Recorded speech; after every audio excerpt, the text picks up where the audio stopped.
Hey, Jen, how's it going? Good to see you. Happy Valentine's Day. Happy You are my Valentine's Day edition of Love and Relo. That is what I love. I feel really special. Thank you so much. You should. My wife couldn't make it, so you're gonna. My husband's sleeping in an igloo and not in the northern tier, so this is good. Okay. Story. Tell me that. What do you mean sleeping in an igloo?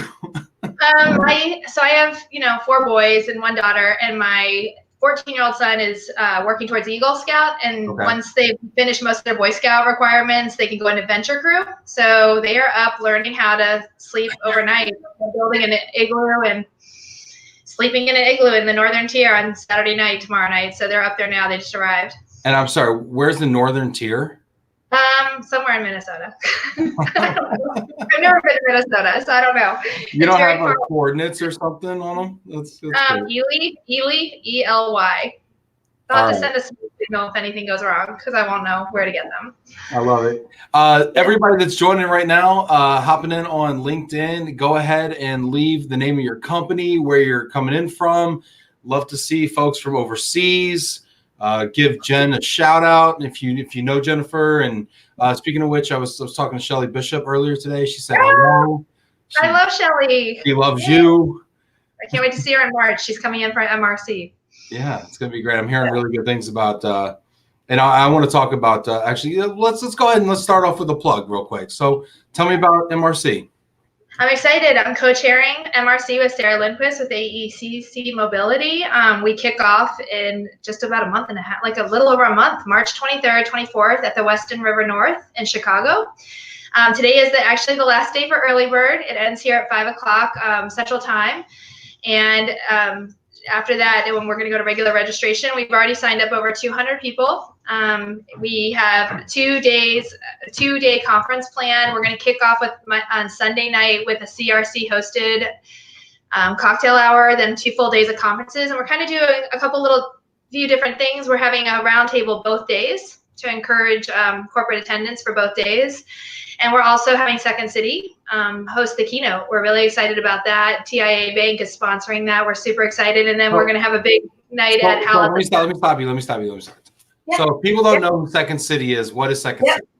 So, sorry, I'm from Chicago. So in Chicago, everybody knows who Second City is. So Second City is the world-renowned, famous comedy club where like Chris Farley, Chevy Chase, and you name it. Some of the biggest comedians out there have trained there. So, and they'll come in and teach us how to use comedy to approach clients and how we approach our jobs. So we're really excited.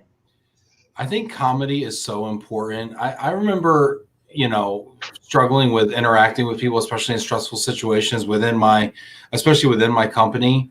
And once I started not taking myself so seriously, breathing, laughing at the situation, it changed the whole tone of everything. I agree. You got me to do a video at Worldwide ERC, and I am not into this. I don't even take selfies. I don't even do this. So you are definitely helping me break that comfort zone. So thank you. I appreciate the opportunity, and I appreciate you forcing me to do it. So. Well, thanks for being here. And thanks for stepping outside your comfort zone. I mean, what's funny is people tell me that all the time. And what I say back to them is I'm super friggin' nervous also right now. Always. I'm glad because I'll settle it down in about 10, 15 minutes, I hope. So yeah. I'm just happy I got the technology working. That was the most nerve-wracking so far. So speaking of comedy, something happened yesterday that I want to share. Okay. And I think anybody that works with an RMC can relate to this. One of our transferees who's in another part of the country needed to get a hold of our coordinator. He Googled, our university moving and storage, found the closest location, calls them up, says I'm with XYZ RMC. They're like, I don't know, sir, I don't know who you are. I'm with XYZ RMC. Sir, I don't know who that is. Hangs up, calls the RMC. The RMC's like, he says, they don't know who XYZ RMC is. The RMC calls me and says, you don't know who XYZ RMC is? And then I go down and talk to my coordinator. I'm like, you don't know who XYZ RMC is. The stress. Like, I got a voicemail right here. I'm like 5 minutes ago. He just called me 5 minutes ago. And you're like, the stress. You're like, this is just not how this works. Exactly. Yeah. But I mean, that's how it is. And these things can blow out of proportion. And so I had to go back and I had to, of course, apologize to her for blowing up. And I had to call my RMC back. And the best way to explain it was that dramatization that I just played out for you right there. It's like, then you see kind of small thing can derail your whole day. So, I mean, that's the one thing. I love this job because it's always different, but sometimes this job, you just want it to be the same. Like, can it just be easy sometimes? Can it just be normal? Like at some point? Yeah. We have a ton of people checking in. So before we get started, I just want to, show some love to some people here. Mark Muss, love from Switzerland. Hello. I love Switzerland. I've never been. I used to ski there all the time when I lived in England, so I miss it. We got to talk about your childhood experience abroad, by the way. Yeah. So put that back here, okay? All right, sounds good. Francine Dresty, happy Valentine's Day. Brian Smith, what up, Ben? Jen is the best. I love Brian. Thank you. Stephen Meyer, Arpin driver, San Jose, California. Hey, Stephen, always tunes in. Appreciate you. Danny Vandermeer, hi, Mark. Hi, Mark, live from the Netherlands. I love it. So we have some one-upmanship going on in Europe. Great. Jamie Massler, hi, Ben and Jennifer. Cheers from Mississippi.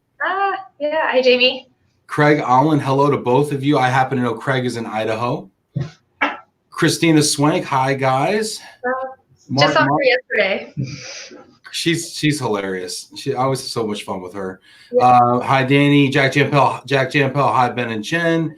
Craig Allen again. Phoebe Vigiano, hi, Jen. Phoebe hollering in from Synergy in New York City. Love her. Jill Parteka, hi, Jen and Ben, V Sweets. David Nathan from Cube Monk, hi, Craig. Kelly Gurin, hello from Phoenix. Roy Ramirez, happy Valentine's Day from Many Moves in Broadview, Illinois.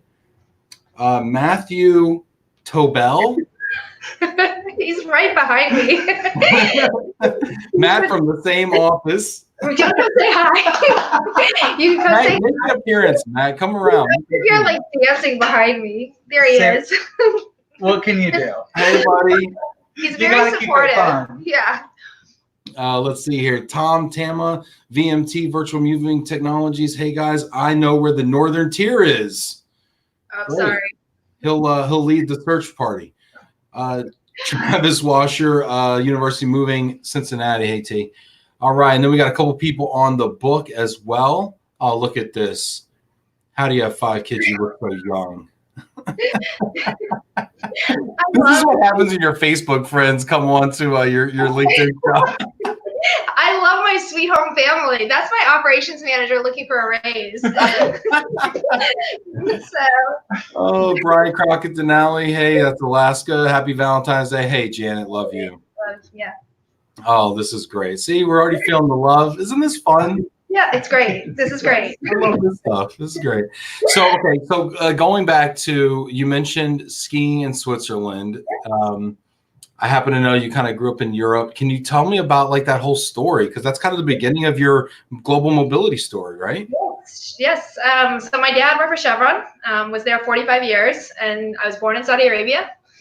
So I even carry a copy of my real birth certificate, my American birth certificate, because I've been stopped twice to ask why I was in Saudi Arabia, and I left when I was 4. So really not my fault. But yeah, I lived there my parents lived there for like 10, 12 years. They love Saudi Arabia. And then we came back to Texas, and then we ended up in England, and I went to high school in England. And I came back to the States to go to college. My dad went on with his career after my younger sister and I went to school, and he went to Indonesia, I think Singapore, and I know he finished in Kazakhstan. He lived in San Ramon as well as California. So how did that experience shape your view of global mobility? Well, I mean, honestly, like especially because I'm in temporary housing, so we actually are housing we're housing the people, not just the transferee, but their whole family a lot of the time. And I remember every time we got moved, and I've been in temporary housing, I thought my parents were going to get divorced, like every single time. It's so stressful. It's so like awful. And they've been married 55 years almost this year. Wow. it's just super stressful. So now, like, when families come over, I kind of like, or, you know, especially or anybody who comes over, I kind of just understand, like, it is a hard couple of first weeks whenever you live in a new location. You don't know where things are. It just, your days feel longer, and you might end up loving the place. It's just not easy. You know, staying put is way easier. So Yeah. I actually give them a lot of credit for doing what they do. And now, after seeing my mom getting me into schools and all the stuff she had to do to get, you know, and she was the trailing spouse, to get that happening, I kind of understand what families are going through. Yeah. Do you think that of all the different benefits that we see offered for global assignees, you don't hear about marriage counseling, but I mean, is marriage counseling and family counseling something we should consider? I mean, absolutely. I feel like sometimes we even do it in temporary housing when I've been on a few awkward tours, I'm not gonna lie, where they're bickering about the move while I'm showing the apartments. So I'm just like, look at the view, it's great. You'll love Navy Pier, you know, or something. You know, yeah. It's just hard. But well, I mean, I think we all know that probably the number one reason for failed assignments is a family failing to assimilate and acclimate to that country. And I think some counseling from a professional, I mean, tours are great, you know, cultural training is great, but like we need some psychotherapy sometimes. 100%. I mean, or just like hypnotizing. If my mom had been hypnotized, she would have been fine every time. Just forget the next 30 years of your life. Yeah, exactly. Well, I mean, at least the first 6 months of the move, it was very stressful each time.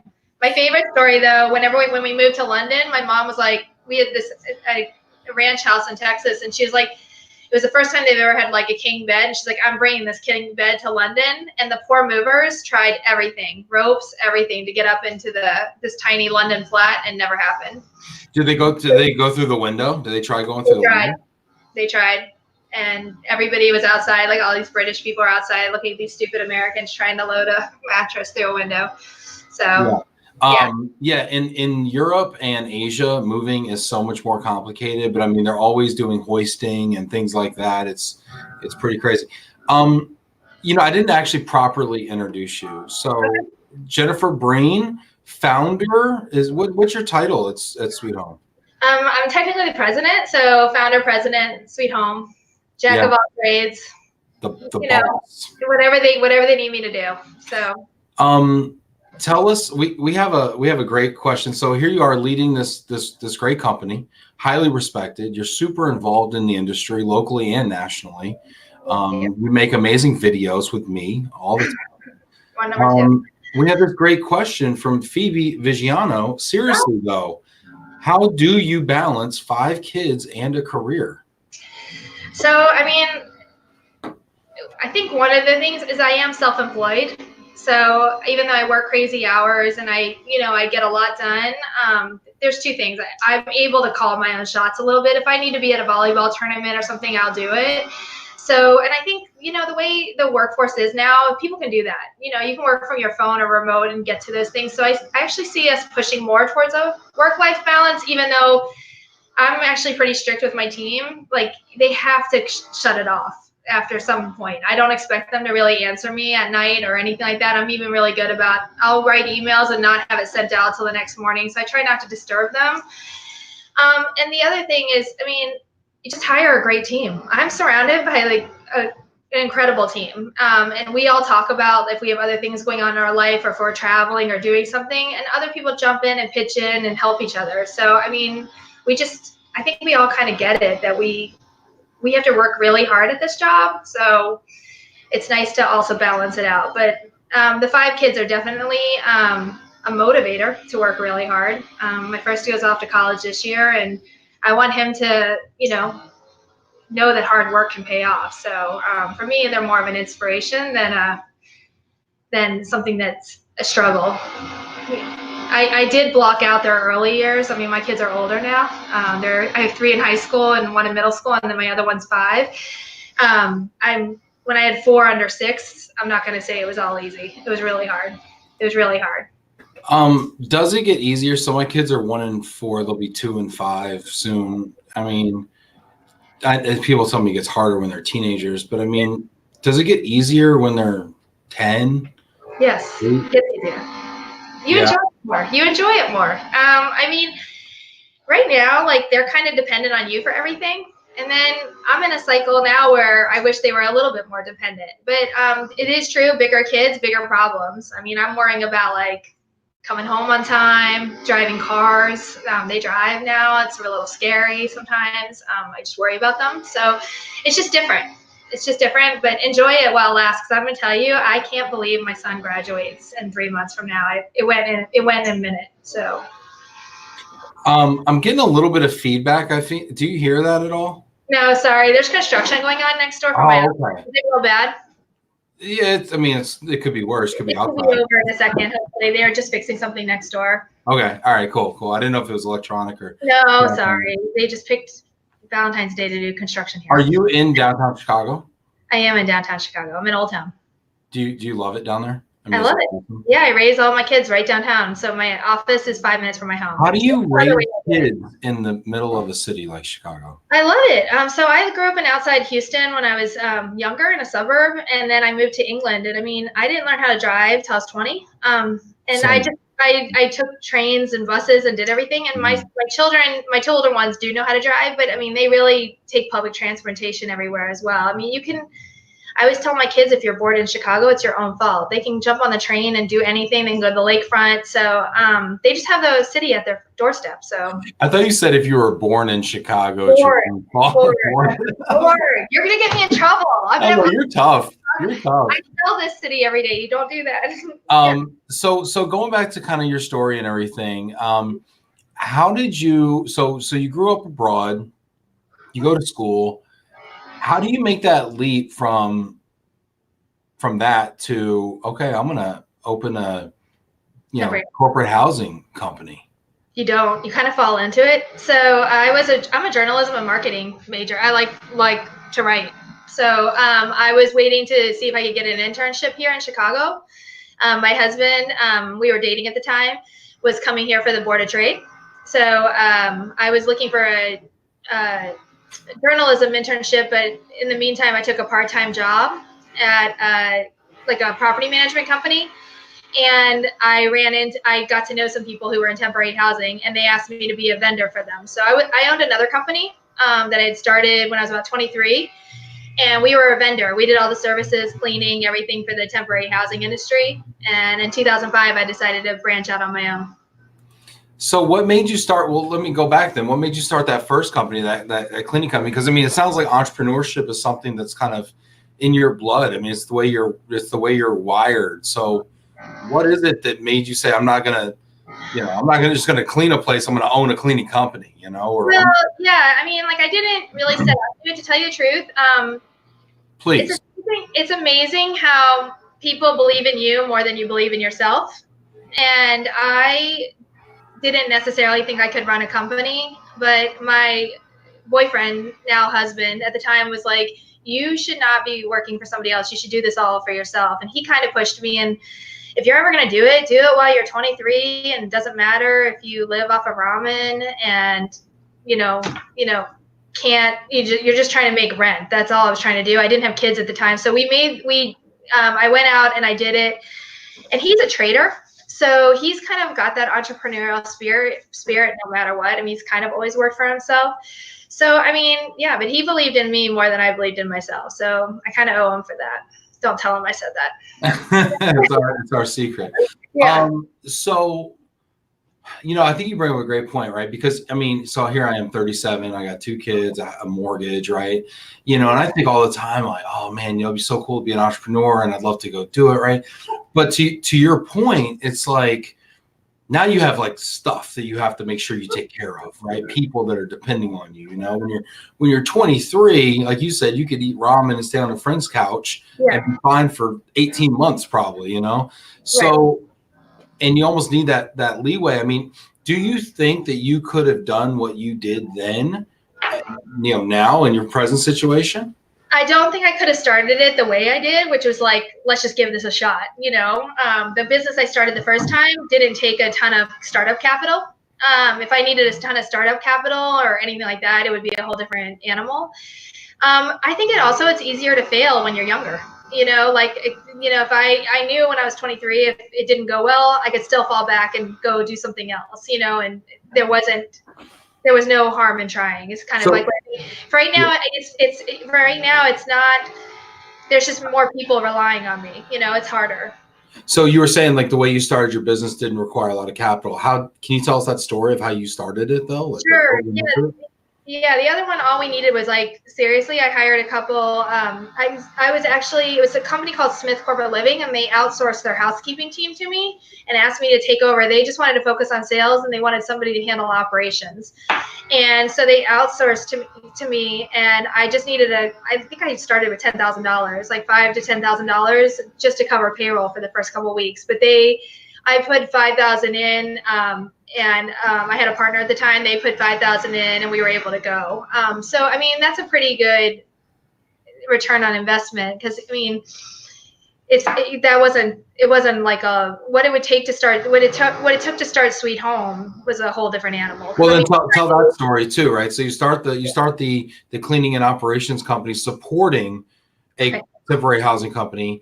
And then what made you say, I need to have forget the cleaning. Let me have the whole shebang. Well, like I said, I was never meant to be in this career. I thought I was going to go into journalism or writing for a magazine. I still like to write. I write for my company all the time. So I got kind of in 2005. I don't even know what kid I was on, second or third. I don't even know. I don't know their names. I don't know what kid I was on. And I was like, I think it was hard because I'll tell you, the cleaning industry is kind of a thankless job. It is. It's really hard. I'm sure it's a lot like the moving industry. It just, you get a little beat up sometimes. And so it's really hard, and I just decided I wanted to go into property development or something else that would free up some more time for me. And my goal with Sweet Home was just to set up like 20 to 30 units. I didn't know I was going to head in the direction I headed in. But the problem is, it's like an addiction. You set up one apartment, it gets rented, you're like, that went really well, and then you keep doing it, and that's what happens, and it's a snowball effect. If I may ask, how many units are you up to now? So we average just around 400 per year. That's just in our markets and stuff. We flux in and out. We're in our slower season right now, but I mean, it's still pretty busy for us right now. But we are also working in other markets. I'm working with Phoebe right now in New York and stuff like that as well. So, but like 300 to 400 units is a great number for us. Yeah. We got a couple of comments and questions here. Chris Lagerman from WHR Group says, great topic. Roy Ramirez, Jennifer, when Ben comes here, where would you take him out to? Jennifer, when Ben comes here, where would you take him? Into Chicago? Yeah, come to Chicago, which I will be for Midwest. Yeah. Oh, for Midwest relocation. So one of my favorite places to go to that I feel like the locals know more about, but it's great on especially a snowy, freezing day like I'm experiencing today, is Bandera. Have you heard of Bandera on Michigan Avenue?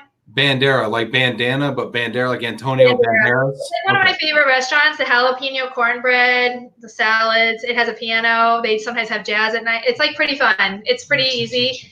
And the rotisserie chicken is to die for, like their salads and stuff. So it's like dark. It's kind of loungy, but it's really just good comfort food. So that's great. I'm taking my team out for a dinner like March 12th or something like that. So Bandera is a great one. It has a lot of atmosphere to it. Bandera. Okay, awesome. Thanks, Rory. Great question.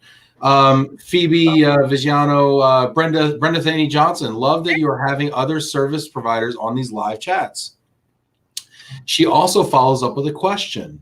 I would love to know if Jennifer will ever expand beyond Chicago.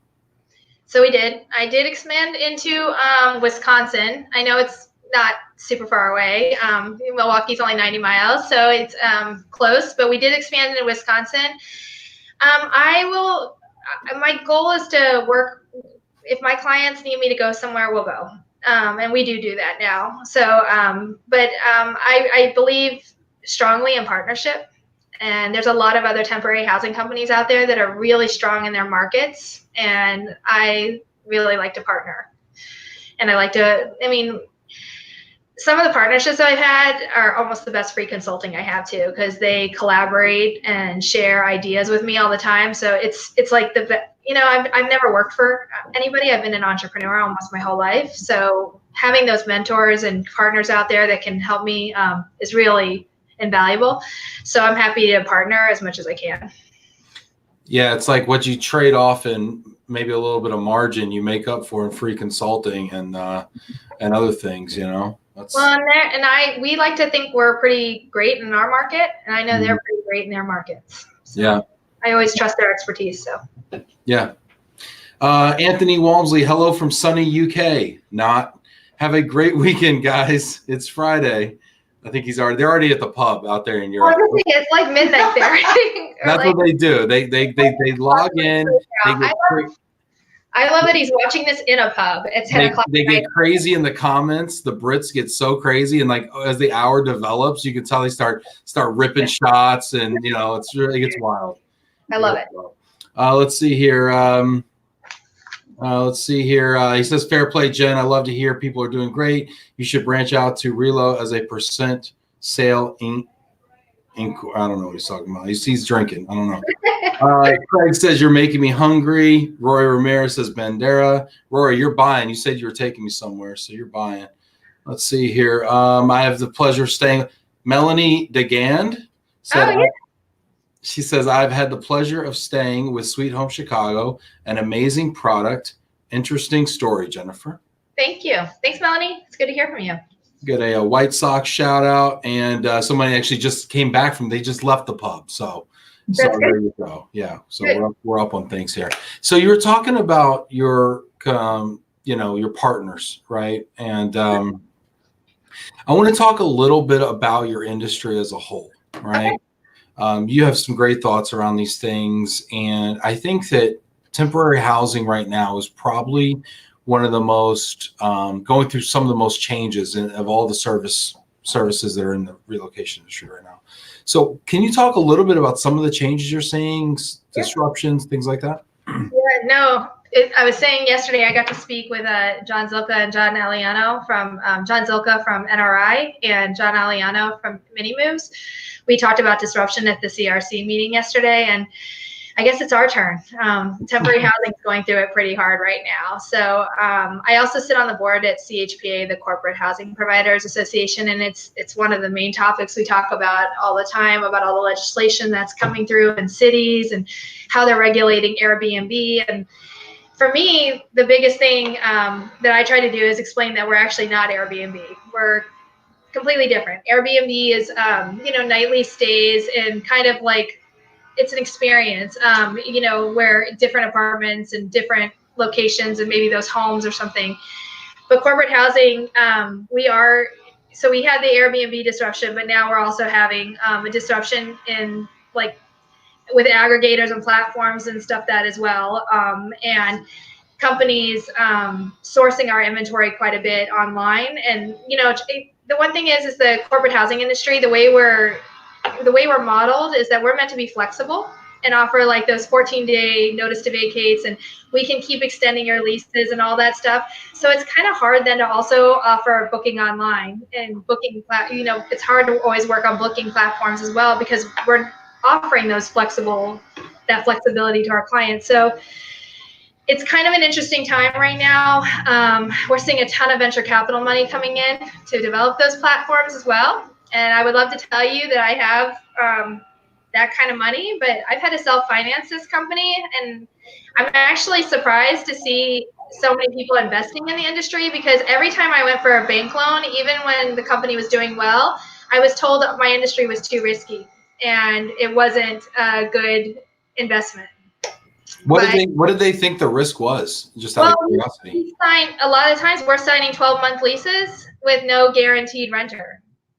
So you're betting on the come, kind of like you're betting that you can fill those units, and you don't know if you will be able to. Right, and so you're on the hook for that lease no matter what, and so it's a risky business. So that's why we wanted just to have like a cushion, like a line of credit, so we could grow the company in the first couple of years, and it was hard. It was very hard. We never had one. We don't, to this day, we've never had financing, and it's crazy now that I see all this venture capital coming in. Would you ever consider going the venture capital route to do rapid and massive expansion, or? No, I would never say never, but honestly, I don't see the venture capital actually going and investing in the companies that have been standing for many years. It's all new. So you have some new entrants in the space, right? So you mentioned the Airbnb type of companies, and then you mentioned the aggregators. Which have been more disruptive?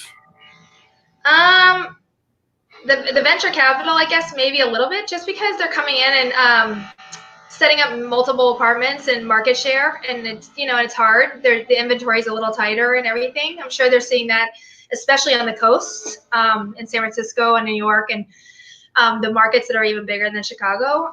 So I think it's hard when they're taking on that kind of inventory that we may not have traditionally taken on during our slower season, because we're trying to mitigate our risk and keep our inventory filled. I can tell you now, I mean, we house a bunch of intern programs into the summer, and we usually don't take the inventory until like March or April, and we've been taking it much earlier this year. Just wondering if we're not going to be able to get it. And then you mentioned the aggregators, and I'm seeing that a lot. What are your thoughts about those? I mean, as you know, how viable are they going to be? Are they people that are they companies that you partner with? I mean, what's your take on them specifically? Well, I actually, like, when I was getting ready for my panel yesterday, I looked up the definition of aggregators, and it's created because of inefficiencies in the system. And maybe the corporate housing industry doesn't run as efficient as it could. And, maybe, people want to book everything from their phone now.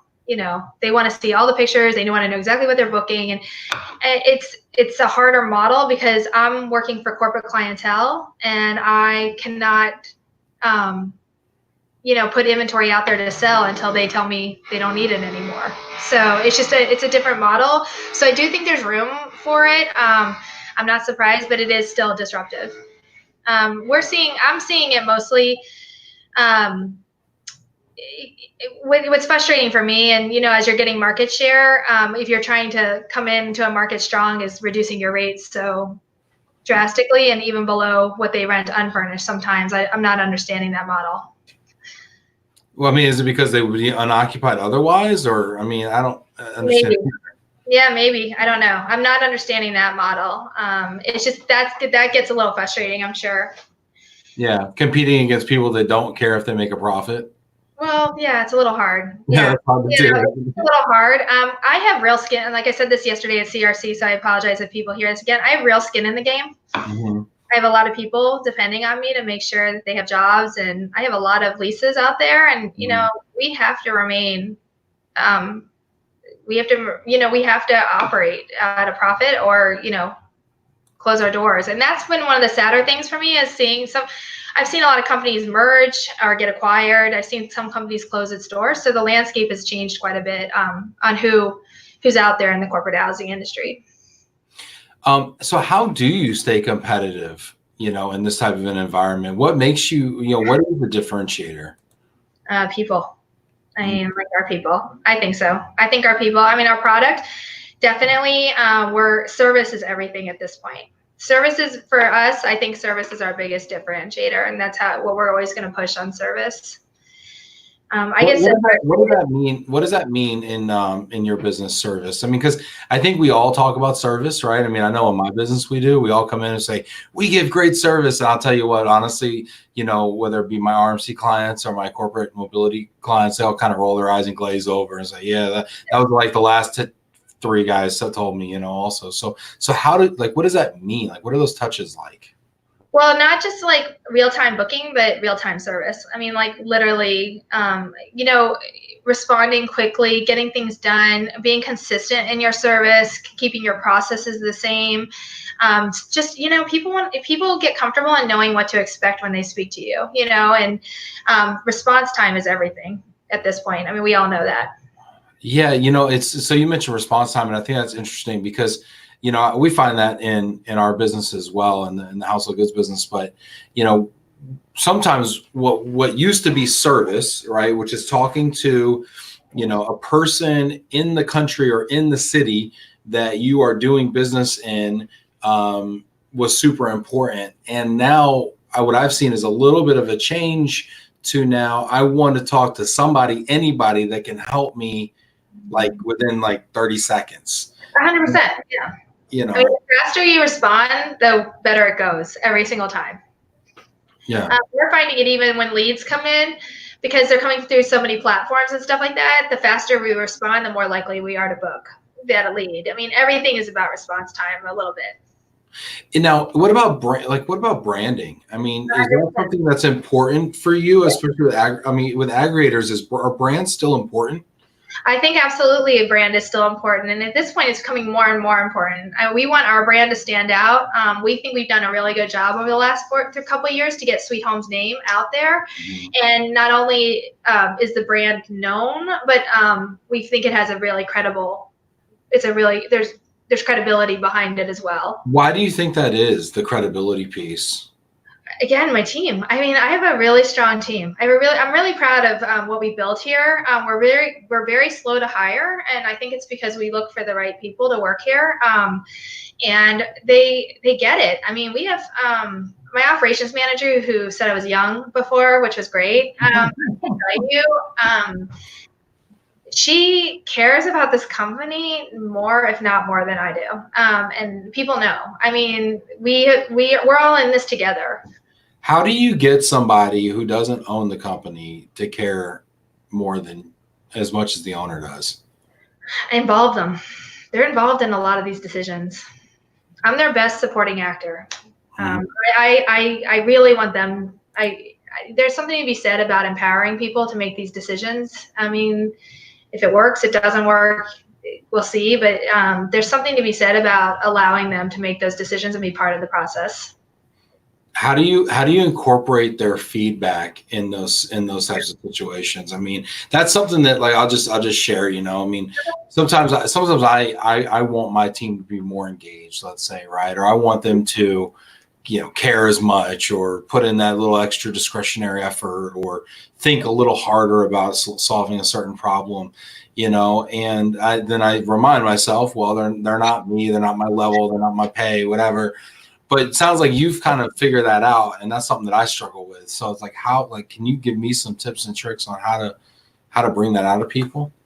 I mean, it doesn't happen every day. It doesn't, but I think when they constantly disappoint you, but occasionally they just. No, but I'm sitting there. I'm like, but I mean, honestly, recognize the little things, and not just the little things. Like, it's, you know, if something goes really well, yes, we're supposed to have perfect move-ins all the time and stuff like that. But sometimes just acknowledging that it actually, like, we just had, you know, we may be in our slower season, but like, acknowledge the little things. Like, I went and I toured this apartment and it looked fantastic. Just say little things like that. I mean, it goes a far way. I happen to work next to a salesperson who is, like, probably the kindest person out there, who, like, I remember when he started here, he always would drop off, like, little Valentine's gifts or little, like, spring gifts for us. And I mean, that stuff, we're inspired by that a little bit, because those little things go a far way to motivate your team. Does he have a striking features and a meticulous 5 o'clock shadow?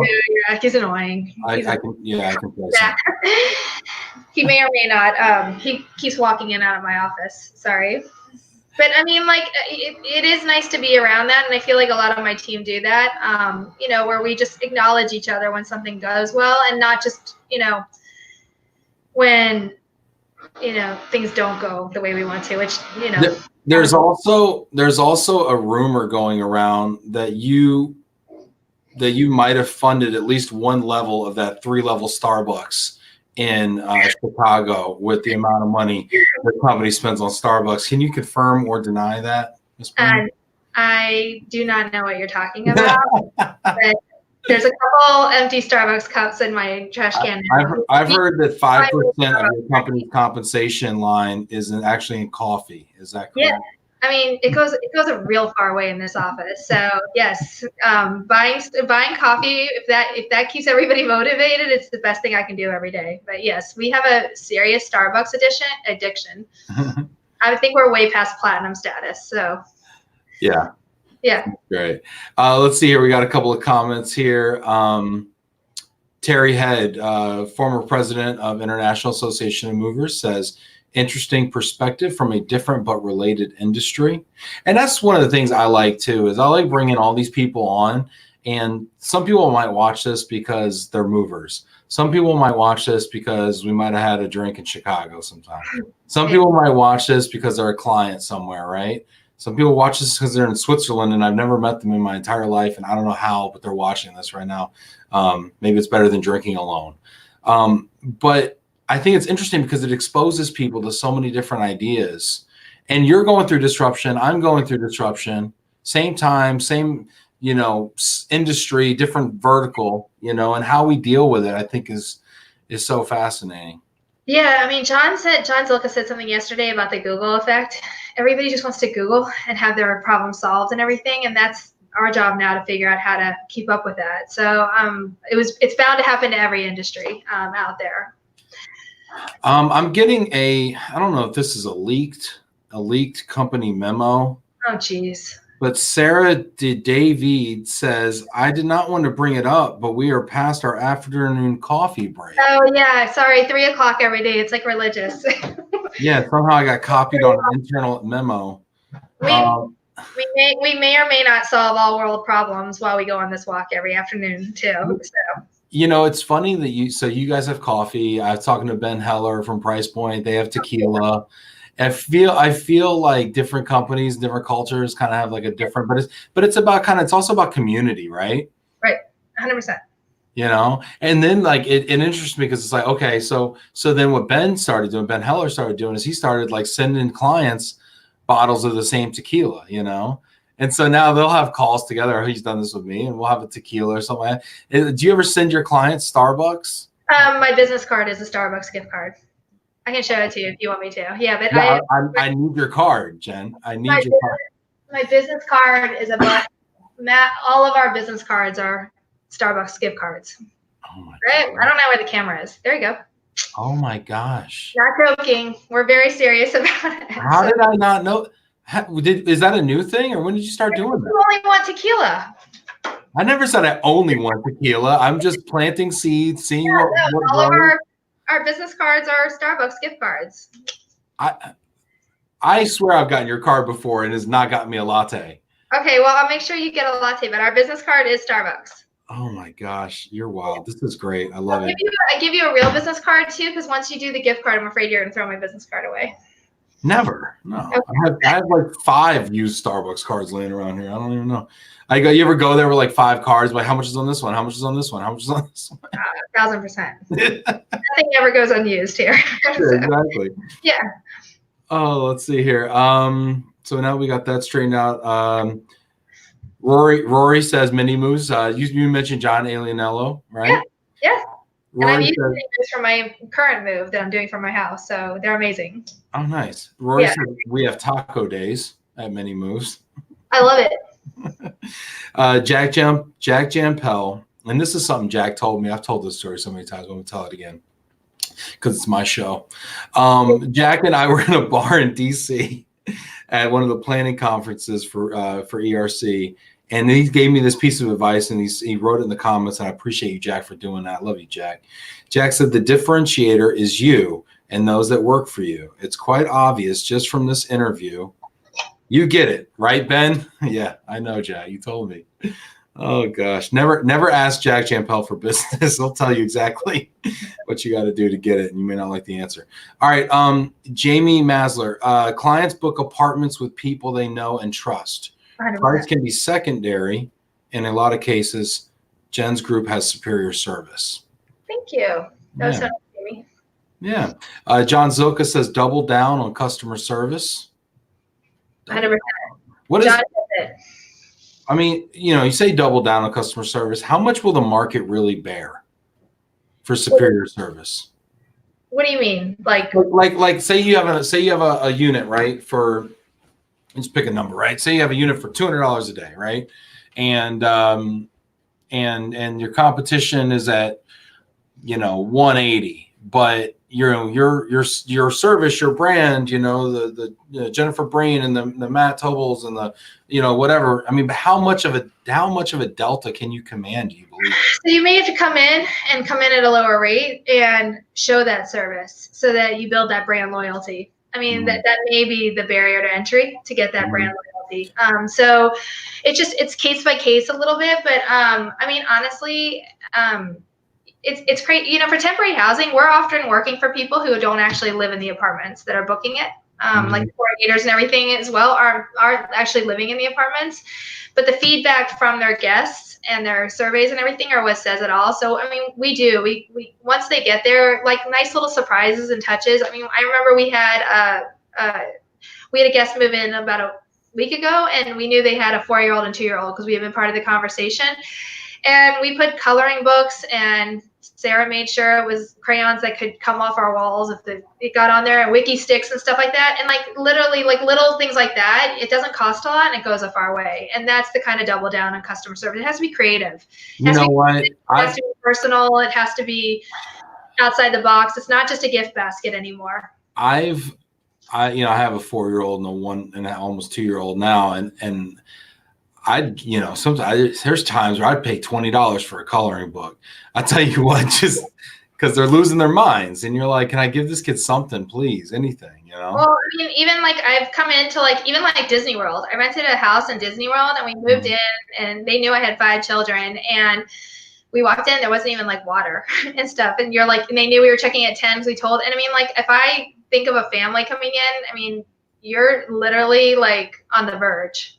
Yeah. You need that tequila usually, but for a long day of travel. So, I mean, just little things like that go a far way just to take the stress off of that move, or that, the travel of all day. So, I mean, that's where we're doubling down on customer service. And then also just communication. There's nothing more frustrating than when, a guest checks in and then you don't check in with them the whole rest of their stay when they're living with you months at a time. So I feel like even that, or even checking in with the coordinators that arrange the things, that arrange the apartment. So I mean, like you just have to. That's why you need people. We've been actually ramping up our team. We've been hiring all winter. Wow. So as other companies are eliminating people, skinning down, consolidating, going out of business, selling off inventory, all these things, you're investing in more people. Yes. So I'll talk to you. Why the hell are you doing that? I want to. I don't know. Well, because you have to be different. You have to be different. And so you're going higher service. You're going high service. So other people are going low. You're going high. We're going higher service. We want to make sure that, I mean, I dealt with it. I was actually like right behind an Uber that got in a car accident. And the Uber driver was saying it was the poor guy he hit a pedestrian.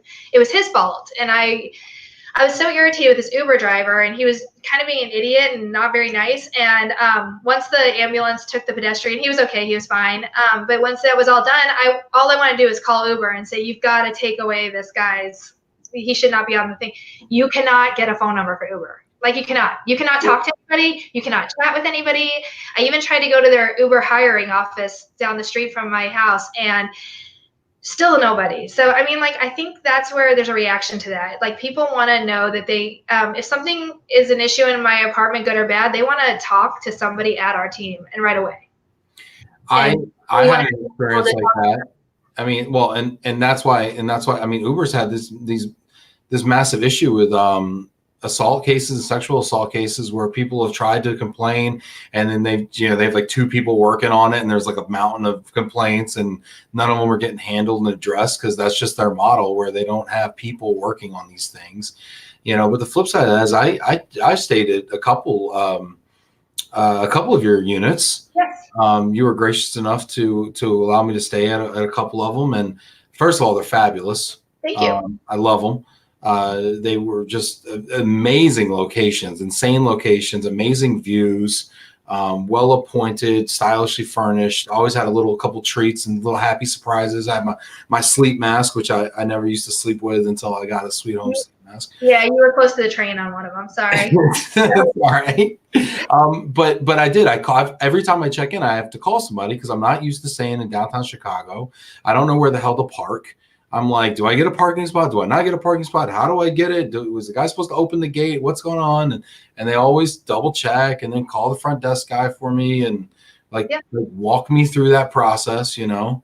And you know, it's great. It's great having that lifeline, you know. It's just nice to talk to a human every once in a while. Yeah, like right now. Even if you could text and you don't want to actually talk to them, at least it's nice to have somebody to talk to. Yeah, you're getting a lot of love out here. Oh, Anthony. I love Anthony. He just had a baby. Yeah, he did. Excited for him. Congratulations, Anthony. Congratulations, Anthony. I can't wait to see her.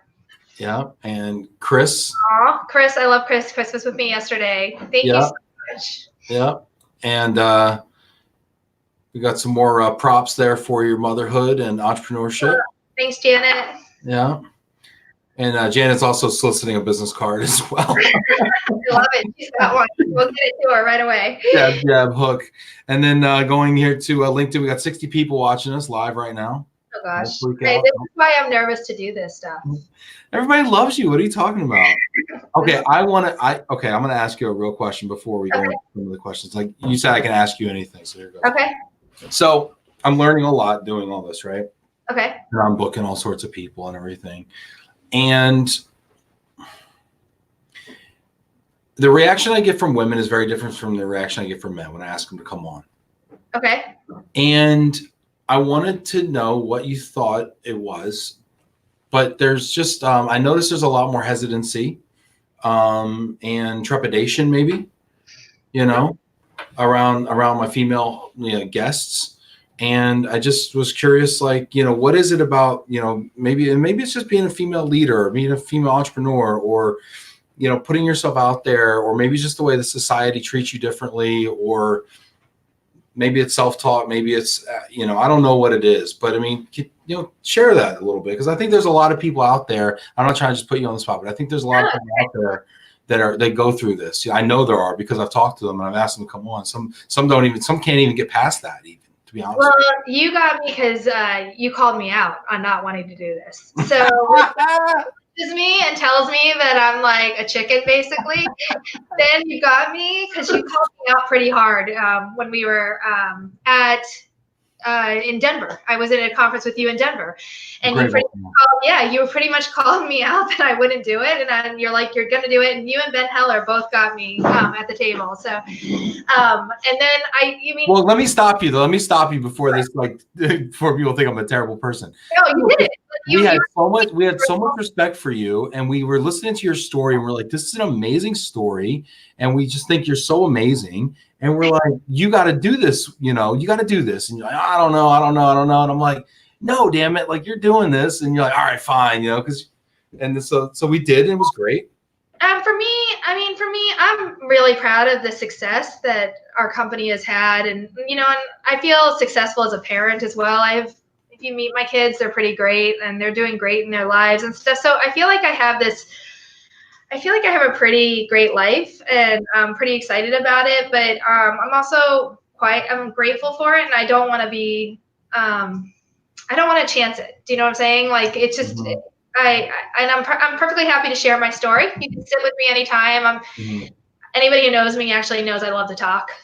So I will sit and talk at all times. But I don't think I go out there and put my story out there. My husband actually tells me I should go out there a little bit more and tell people that I've actually been relocated before. He's like, you actually have been through this before. And it took me a while to get there to do that. I want to, when people work with Sweet Home or work with us and our team, I want it to be because of our work. But it is about people too. So it just took me a while to get there. Thank you for, you know, challenging me. I think it's amazing what you're doing. This has been, I watch your show. I mean, you're like my next thing to Andy Cohen that I watch on a regular basis. So, well, thank you. Sorry, I'm like a huge Bravo junkie. It's my guilty pleasure. So. Thank you. Well, that means the world to me. Honestly, I have so much respect for you, Jen, and thank you for telling your story and sharing that. I think you have so much to say, and you're such an inspiration to a lot of people, whether you realize it or not, you know. And I look forward to hearing more from you. I got a couple comments here. Okay. Let's see here. Always got to love the people in the comments here. Linda Harris, Sweet Home Chicago equals Starbucks. Love it. I love Linda. Yes, Starbucks. You get so much love from other corporate housing providers. Yes, I really do think they're my partners. I don't treat them like competitors. They're my I truly learn more from them than anything in the world. I learned so much from them. You know, I had this thought the other day. You know, people ask me, you know, for moving advice or whatever, or they probably ask you for, you know, temp housing advice, whatever, or relocation advice. One of the best questions I think you could ask somebody, like say you're a buyer of these services, is say, what company would you recommend in your space if you couldn't recommend yourself? Okay. I just think that would be such a fun question for, like, say, to be on an RFP, let's say. Okay, I actually get asked that quite a bit, or who I would refer into other markets. And well, but it's harder when it's in your market, because at the end of the, you know. Oh, do you want me to do it right here? Because no. Sure. No. Sure. No. It was a rhetorical question. Okay, I was gonna say I think I'm getting called out here. No. That would actually be a hard choice. I have some great partners here, and you know they're actually very collaborative and pretty transparent. We're all experiencing. Sorry, we're all experiencing this this disruption right now. So I kind of feel like it's kind of nice. It's kind of brought us together a little bit in the market, a little bit to discuss these issues as well too. So I appreciate everything. Yeah. Let's see here. Put on the hot seat there. Sorry. No. It was a rhetorical question. Just because I was going through RFP questions. One of my clients was doing an RFP, and then she was putting together an RFP, and she's like, "What questions should I ask?" And I'm like really outside the box. I like to just break stuff for the hell of breaking. Yeah. I like to just go. I like to zag when everybody's zigging, or zigging when everybody's zagging. And so I'm like, this would be a fun question to ask somebody. That's a really good question. Yeah, because then you take 100 answers, and whoever gets the most votes is probably the best provider in that market. Okay, I'm really into crowdsourcing things too. That's another. You never mentioned that we have the exact same office. Oh, hold on. Should we get the hold on, let's move it like this. I didn't realize we have the exact same office. We're like twinsies. We're actually sitting in the same. Yeah. I was telling a story about it's like instant messaging. When if you were in college during the times of AOL Instant Messenger, when you sit next to your suite mate or your roommate, and you're just instant messaging them while you're sitting in the same exact room, because we have matching credenzas, and we even have the family photos on the wall going on. And we even got the plant. Look, we even got a plant. We even got the same plant in the corner. Yeah, mine may or may not be fake. So mine may or may not be dead. Yeah. The one thing I'm not good at is keeping plants alive. So we have a lady that comes in and waters them all the time, like once a week. And like mine gets like these bugs in it. It's like these little flies start flying around. It's weird. You should just go with fake. It's way easier. Over waters. I know. Why don't we? I don't understand that. Maybe just go fake. It's way easier. All right. So let's see. We got a couple more questions or a couple more comments. Kelly Gurin, love it, Jag. People are everything. Dan Johnson, voice of the customer is key. Dig deep with current clients. Learn. Ask why they continue to work. Why they continue to work with you. Why do you continue to work with me? Pivot as needed and share what you learn with others. Okay. Oh, great advice. Rory Ramirez, as an independent mover years ago, I used to take coloring books and toys for the kids. I knew we had packed up their stuff and they would get bored while we were moving them. Yeah. I mean, it's seriously those little things that mean a ton. Like mean a ton. I always thought if we gave kids like these, like what if on every move we gave these kids like moves? My kids like collect those. Right? I mean, my kids collect those. They collect those. And have you ever seen the Hess trucks? Oh, yeah. My kids get them every Christmas. Same. My mother-in-law buys one every year. And I swear I have like 20 years of them now. And they're the best things ever. Like kids love that stuff. They love it. And that little thing goes a far way. I mean, you make the kids or the dogs happy and your service is golden usually. Dogs, 100%. Yeah.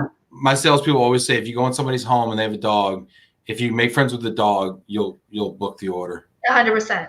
Yeah, dogs drive a lot of the decision making for temporary housing, I feel like. So the secret deciders. There you go. Roy Ramirez, do you offer other services like meeting and conference rooms? We don't, but we facilitated it at the properties. A lot of our properties have space. HERMAC, which is the Human Resources Management Association of Chicago, geez, it's a big one. They just hosted at one of our buildings, and they used our apartment, and they can use the conference room. So we'll help facilitate that for them if they need to, for creative spaces. I guess you probably wouldn't need co-working, because if they relocated to the area, they're coming there for an office location. Actually, we have one building right next to WeWork, and if they'll pick that building so that they can use that co-working space. So, yeah, I mean, we're just not part of it, but part of that decision usually. So. All right, Linda Harris, love you, Jen. You have been my hero for years. Never a competitor, a partner forever. Yes, love Linda. I'm glad she's it. Right. I'm excited to keep partnering with her. Oh my gosh. Well, that's a lovely note to end on. I mean, a ton of people still logged in watching this, over 60 people on LinkedIn, a dozen on Facebook. This was fantastic. Was there anything we didn't, is there any parting words or anything you want to tell people before we call it a day? No, Ben, I mean, like, seriously, I think you're amazing. I think it's amazing what you're doing here and for the industry and getting us all to talk and communicate. You know, it's important to keep the conversation and the dialogue going. And I appreciate these conversations. That's why I'm so involved in the industry. It's why I go to every conference. I feel like I love having these conversations, but sitting and chatting with you in Denver turned into this, and we've become really good friends and collaborators. So I mean, you just never know where a conversation will take you. So, you know, I truly benefited from one quick conversation with you. So thank you so much. Well, thank you, and you're welcome, and thank you. And that and the boat that boat ride that we took for that tax event, that was awesome too. It was a little choppy though. I thought I was going to throw up by the end. So. That was a riot. That was crazy out there. I didn't even know we had tiki boats on Lake Michigan, so that was a first for me. So. I tried taking a video on the upper deck with a bunch of people by the rail, and we're like doing this, like, oh, hey, everybody. I'm like, got my arm around Betsy Ortolano. I'm about to go over with her. It's like, hey. I'm not sure that's why she was swaying, though. I love Betsy. I mean, she would love that comment if I said that. Great. Betsy's the best. Yeah. Jennifer, thank you so much. Thank you for all you do. Thanks for being a part of this. Big shout out to